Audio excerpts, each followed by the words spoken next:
kahabs, panibagong pagkain at panibagong lamon naman po ang ating gagawin ngayong gabi. Dahil gabi na po, ako po ay nangapit bahay pa para makakain lamang ng not exotic, native fruit na galing sa malayong lugar o sa lugar ng Encantadia, sa Lireo. Charot. Sa mundo ng mga... Sa mundo ng mga... Sa mundo ng mga sawi.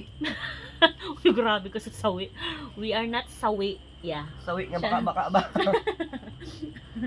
So, ayan nga, may papakilala ko sa inyo isang fruits again. Fruits. Ori siya ng fruit na matatagpuan lamang sa kataas-taasang kabundok-bundukan na ang mga nitibo lamang ang nagkakaroon ng ganito. So, kasi alam mo na, yung mga nitibo ay nasa mataas silang area.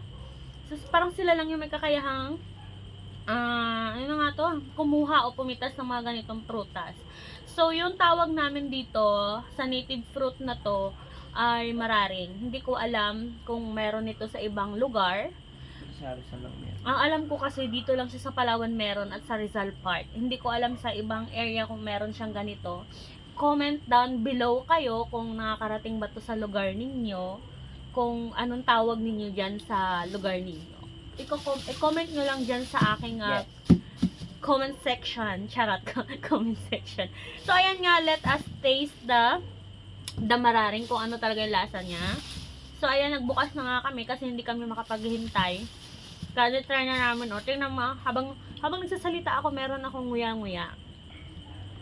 So, ayan, yung aking kasama, tingnan mo, meron na siyang ilang bilog na ba yung naubos mo, boards? Tatlo.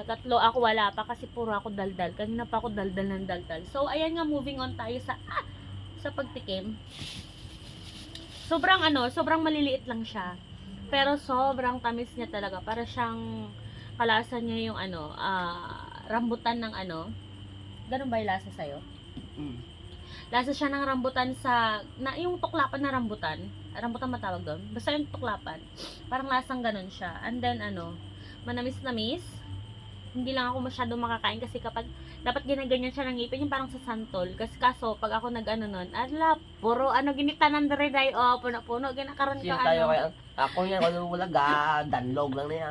Kami pa yung dalawa yung nagsama, tingnan mo yung ngipin niya, ay, bangisigan ni Boards, diba? Kami pa talaga dalawang kumakain ito.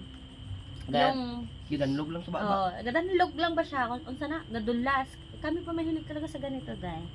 Ano kasi to once a year lang siya nagkakaroon, hindi kagaya ng ibang fruits, sa mga grapes, mga kung ano-ano, lagi dibang marami.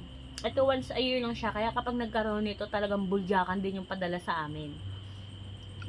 At thank you so much po sa mga mahal naming ina, sa ina ng aking mga kasama, sa pagpapadala nito at sa pagmamahal niyo po sa amin. Charis. Drama na ata yun. Sana all may pagmamahal.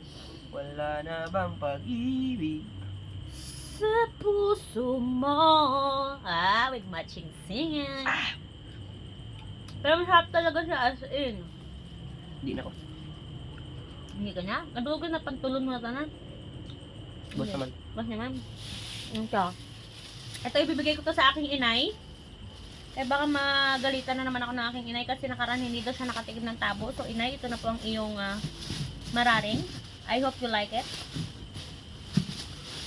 I like you. I will set aside this. Okay.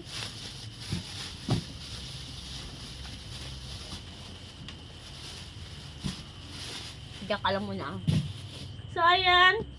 Sana po natakam namin kayo. Kung meron man po kayong ganitong fruit sa lugar nyo, paki-comment na lang po sa aking comment section. And then, sabihin nyo po kung anong lugar kayo. And then, sabihin nyo rin kung anong tawag sa inyo. So, ayan. Thank you for watching. Please subscribe and hit the bell notification. Thank you!